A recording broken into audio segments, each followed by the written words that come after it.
Kembali lagi bersama aku Tio di channel Yusin. Kali ini kita akan membahas tentang Kamen Rider Zetsu episode ke-39. Tapi sebelum kita mulai ke videonya, seperti biasa lah ya kan, kita intro dulu. AM to the PM, PM to the AM. If I quit your PM, I still rock Mercedes. If I quit this season, I still be the greatest. Captain Somnia tiba-tiba menghilang. Zack muncul kembali tanpa penjelasan. Lalu sebuah sistem misterius mulai menghakimi orang dan membuat mereka lenyap dalam sekejap. Semua kejadian ini terasa saling terhubung pada sebuah rahasia yang jauh lebih besar.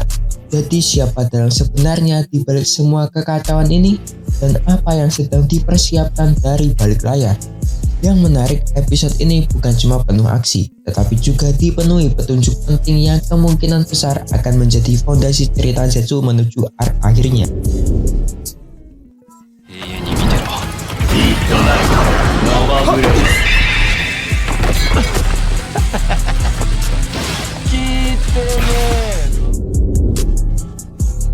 Setelah keberadaan Nightmare mulai diketahui publik, divisi investigasi kasus aneh akhirnya kembali diaktifkan untuk menangani berbagai black case yang terus muncul di dunia nyata. Di saat yang sama, Capsule Somnia menghilang secara misterius dan Baku mendapat misi untuk menemukan serta mengamankan benda Capsule Somnia sebelum jatuh ke tangan yang salah.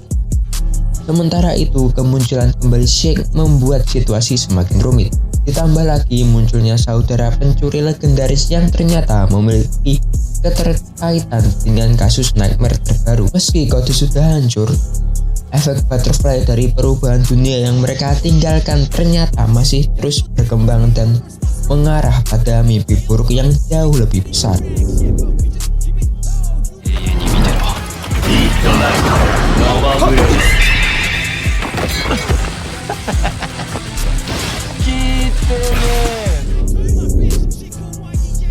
Episode buka saat Baku memberitahu Minami, Fujimi, dan Asuka bahwa Capsule Somnia telah menghilang. Minami langsung terkejut karena menurutnya dunia sudah kembali normal setelah insiden sebelumnya berakhir. Namun Fujimi mengingatkan bahwa meski alat Somnia telah hancur, mimpi seluruh manusia masih saling terhubung. Dari situ Minami menyimpulkan bahwa jaringan mimpi manusia ternyata masih aktif ataupun masih menjadi satu.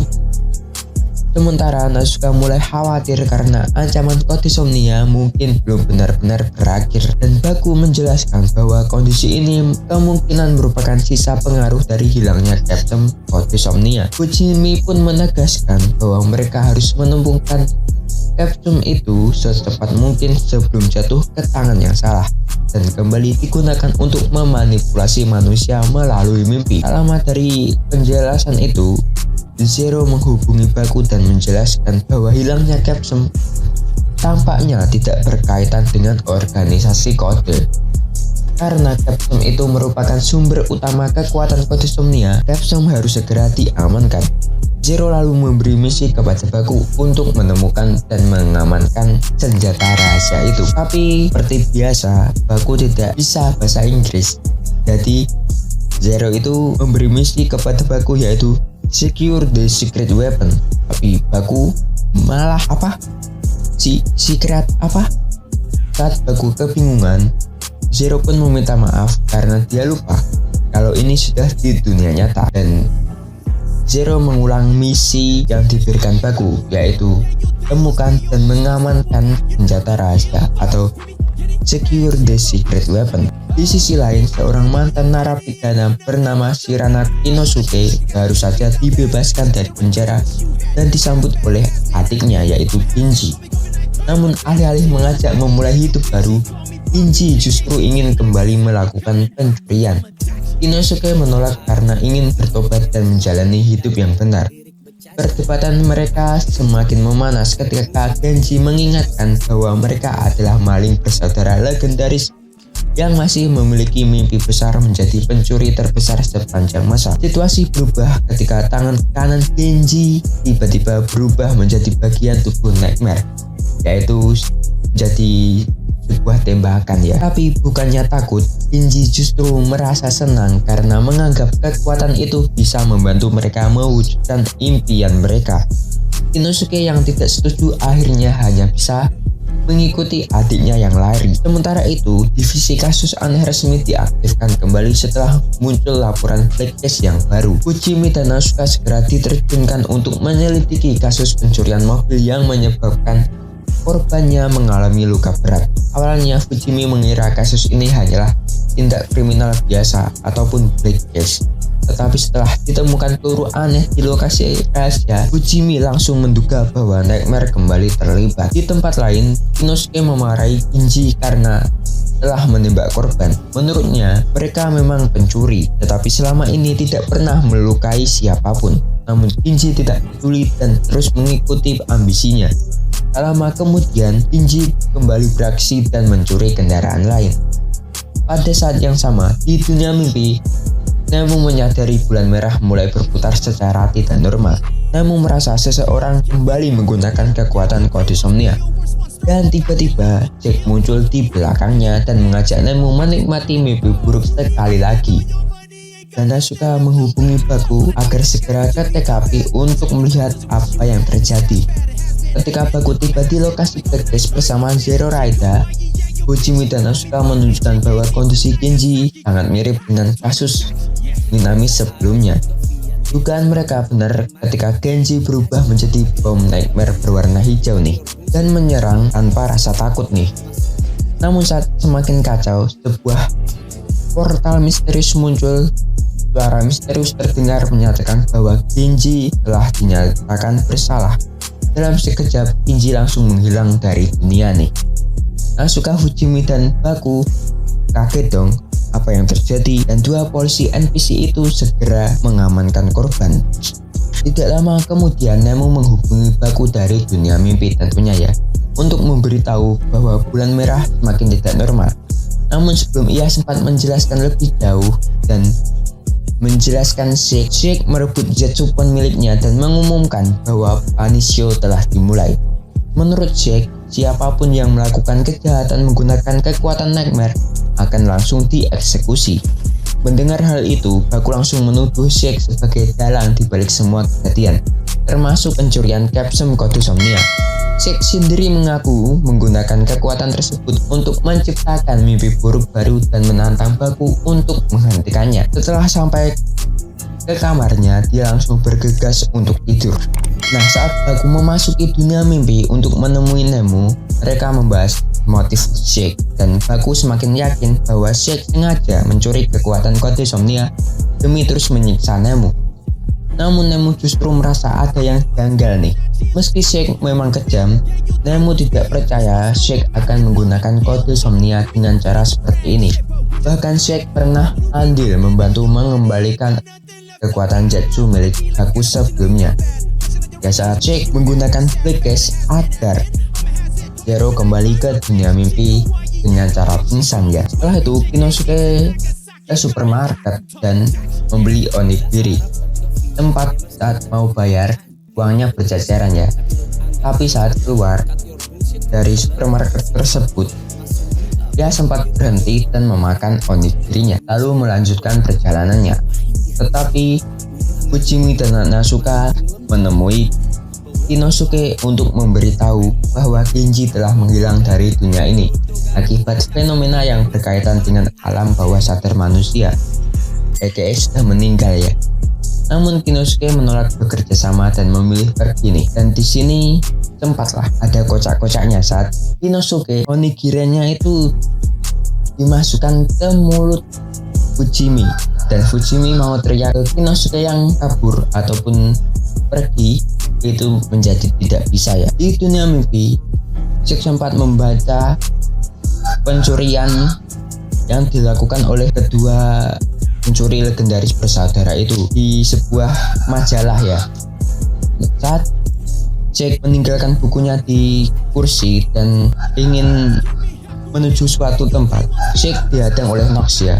Nox selalu menuntutnya menyerahkan Capsule kode Somnia.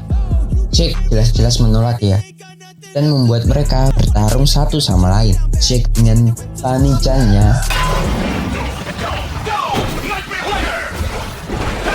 dan Nox dengan Midnight Shadow Capsule atau Midnight Shadow Form, panel formnya ya. 3 hari kemudian. Ya, setelah bertarung dan tempat pedang Nox ditancapkan ke atas dan berhasillah Nox untuk membuat Shake itu menjadi terpojok, tapi Shake memanggil pedangnya hampir kena Nox, tapi Nox berhasil menghindar. Setelah itu Shake mengeluarkan Lucid Dream-nya untuk membuat tiang yang ada di sekitar Nox untuk menusuknya, tapi itu adalah bayangan ya. Setelah ditusuk, Nox menghilang, itu adalah bayangan. Lalu Nox menggunakan Midnight Nova Blaze-nya untuk membuat ilusi. Setelah berhasil menjebak Shake dalam ilusi, Nox meninggalkannya sendirian dan sempat nih Nox terheran atau memikirkan perkataan Shake, mempermainkan atau apalah ya. Ada salah satu perkataan Shake yang membuat Nox berpikiran, gitu ya. Dan Baku muncul dan memutuskan menghadapi Shake secara langsung dengan berubah menjadi Zetsu Extreme.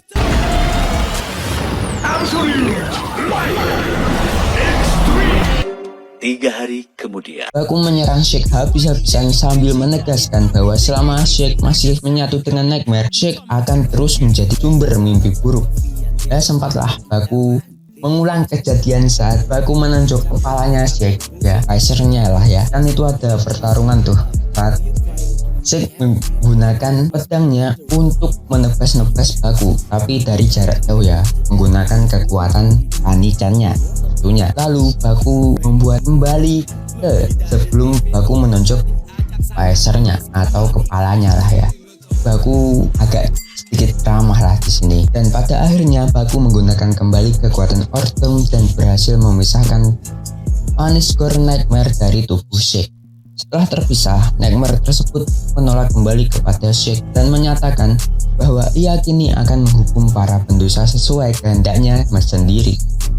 Setelah semua berakhir, Baku langsung menanyakan soal Capsule Code Somnia dan disuruh mengaku kalau Shake bukan yang mengambil Capsule tersebut. Disinilah terungkap bahwa Shake ternyata bukan pencurinya. Ia mengaku sama sekali tidak mengetahui siapa yang mengambil benda tersebut. Artinya selama ini semua orang salah sasaran, termasuk Nox. Misteri pencuri sebenarnya masih belum terpecahkan. Di akhir episode, Lady merasakan bahwa batas antara dunia mimpi dan dunia nyata semakin menipis nih. Phantom Girl Nightmare muncul dan memperingatkan bahwa hari ketika mimpi buruk menjadi kenyataan sudah semakin dekat. Yang lebih mengkhawatirkannya lagi, Lady justru tersenyum dan berjanji akan mempercepat datangnya hari tersebut, menandakan bahwa ada ancaman baru yang jauh lebih besar ini mulai bergerak di balik layar. Yaitu adalah alur cerita dari Kamen Rider Zetsu episode ke-39. Gimana nih menurut arek-arek? Menurutku sih bakal ada banyak yang terjadi ya di episode 40 dimulainya kerjasama Nox dan Baku, dan ada perselisihan Shake dan Nemu kayaknya ya kalau dilihat dari previewnya. Gimana nih menurut arek-arek? Tulis pendapat arek-arek tentang episode 40 besok di kolom komentar. Ya, tanpa banyak basa-basi lagi, mari kita ke poin dari episode ini.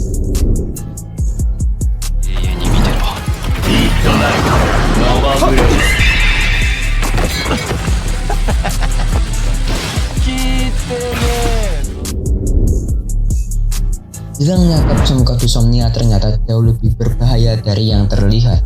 Meski organisasi kode sudah runtuh, fakta bahwa mimpi seluruh manusia masih saling terhubung membuktikan sistem yang mereka ciptakan belum benar-benar hilang. Ini menjelaskan kenapa berbagai fenomena aneh mulai bermunculan lagi. Capsule bukan sekedar alat biasa, melainkan sumber utama kekuatan yang menghubungkan alam bawah sadar manusia. Jika benda itu jatuh ke tangan yang salah, ancaman yang muncul bisa lebih besar dari konflik sebelumnya.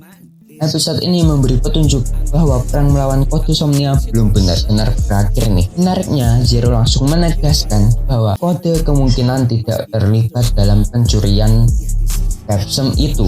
Artinya ada pihak baru nih yang bergerak di balik layar. Misteri ini menjadi fondasi utama arc baru karena identitas pencurinya masih belum diketahui sampai akhir episode. Bahkan Shake yang sempat dicurigai ternyata bukan pelakunya.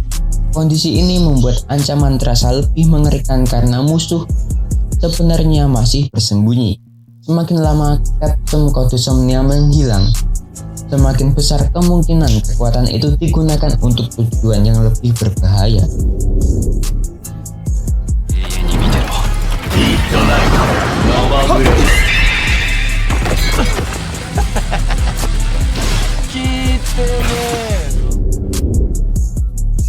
Kasus Ginji menunjukkan bagaimana Nightmare tidak hanya muncul dari ketakutan atau trauma, tetapi juga dari dosa dan keinginan yang terus dipelihara seseorang. Ginji sebenarnya sudah diberi kesempatan untuk memulai hidup baru bersama kakaknya nih, yaitu Inosuke.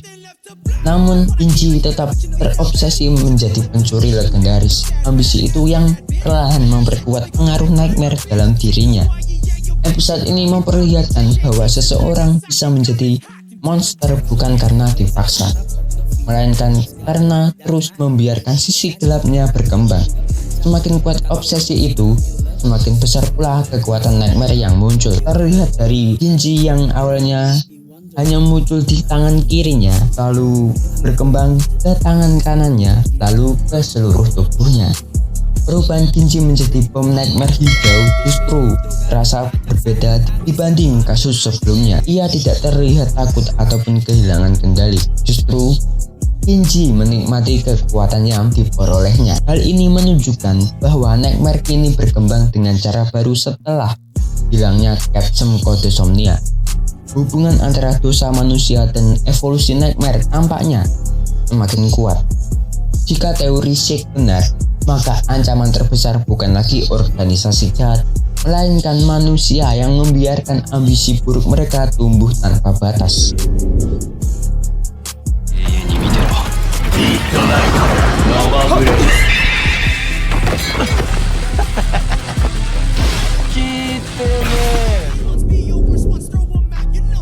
Kemunculan Panisio memperkenalkan konsep baru yang cukup mengerikan. Biasanya Nightmare hanya menyebabkan kekacauan dan konflik. Namun kali ini para pelaku kejahatan langsung dihakimi dan dihapus dari dunia. Ginji menjadi korban pertama sistem itu. Yang membuat situasinya mengerikan adalah tidak ada proses penyelidikan atau kesempatan untuk berubah. Seseorang langsung dinyatakan bersalah dan dihukum. Konsep ini membuat dunia Zetsu mulai bergerak ke arah yang jauh lebih gelap dari sebelumnya. Meski terlihat seperti keadilan, metode ini sebenarnya sangat berbahaya. Hukuman yang dijalankan Paniscore Nightmare bersifat mutlak dan tidak mempertimbangkan keadaan seseorang. Jika kekuatan ini terus berkembang, siapapun bisa menjadi target berikutnya. Episode ini seolah mempertanyakan apakah kejahatan memang harus dibalas dengan hukuman absolut. Disinilah konflik moral baru mulai dibangun. Ancaman terbesar bukan hanya Nightmare, tetapi juga definisi keadilan yang telah berubah menjadi sesuatu yang ekstrim.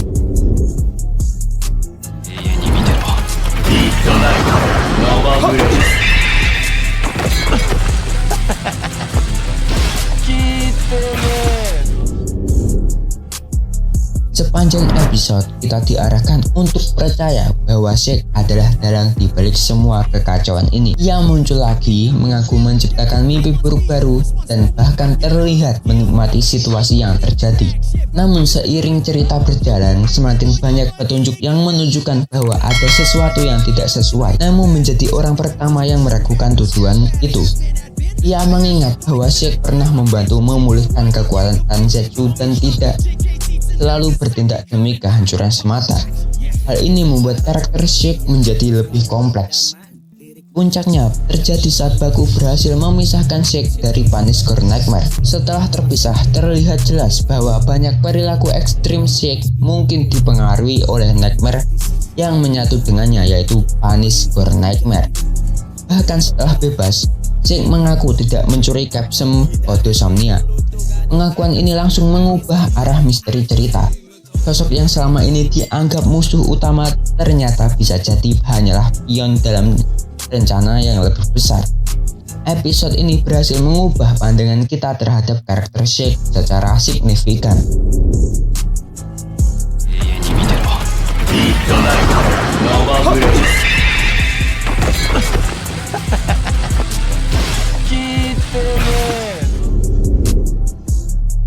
Salah satu bagian terkuat episode ini adalah cara Nemu memandang Shake. Meskipun pernah menjadi korban dan mengalami penderitaan karena Shake, Nemu tidak langsung menolak kemungkinan bahwa Shake bisa berubah. Sikap ini berbeda dari kebanyakan karakter lain yang hanya melihat Shake sebagai penjahat. Nemu tidak membenarkan perbuatannya, tetapi ia juga tidak ingin menghakimi seseorang tanpa memberi kesempatan untuk berubah. Cara berpikir ini menjadi inti emosional episode 39. Pandangan Nemu akhirnya mempengaruhi keputusan Baku. Awalnya Baku hanya ingin menghentikan Shake, tetapi kemudian ia memilih menyelamatkannya dengan memisahkan Nightmare dari tubuh Shake. Keputusan ini terbukti benar ketika identitas pelaku sebenarnya masih menjadi misteri. Pelaku yang mengambil capsule kode Somnia ya. Episode ini menunjukkan bahwa harapan dan kepercayaan kadang bisa menghasilkan jawaban yang tidak ditemukan melalui kekerasan. Pesan itu menjadi kontras yang menarik dengan konsep Punish Joe yang menghukum tanpa ampun.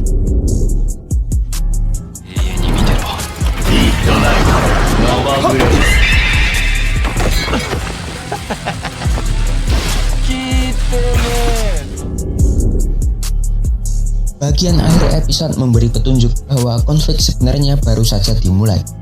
Setelah Shake dibersihkan dari pengaruh Nightmare, misteri capsule kode Somnia justru semakin besar.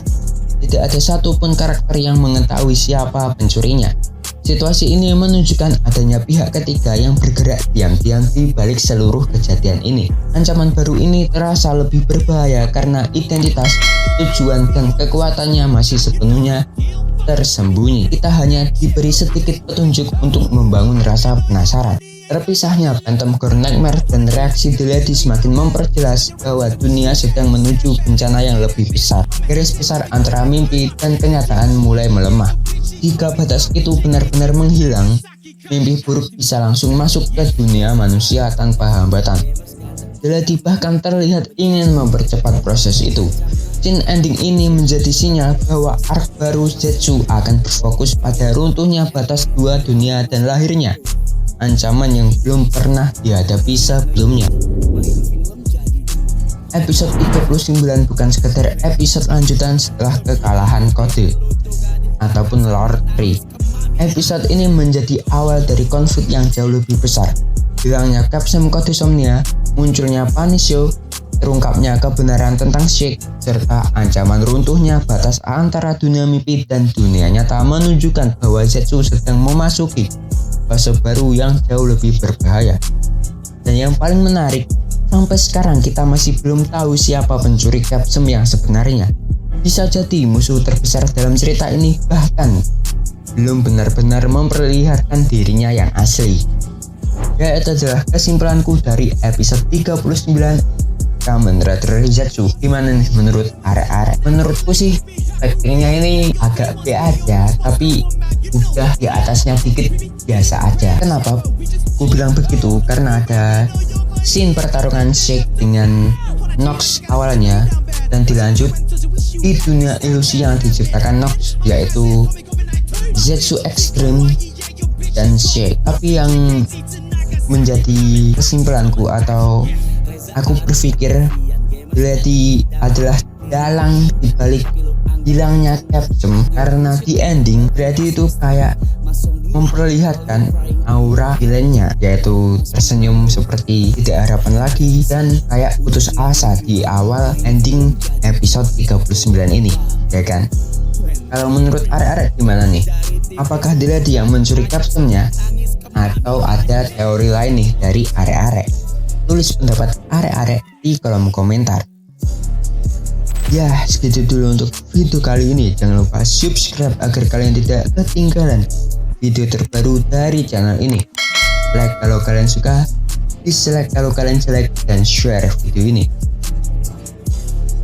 Follow Igaku yang ada di sini. Jangan lupa senyum hari ini. Wassalamualaikum and dah.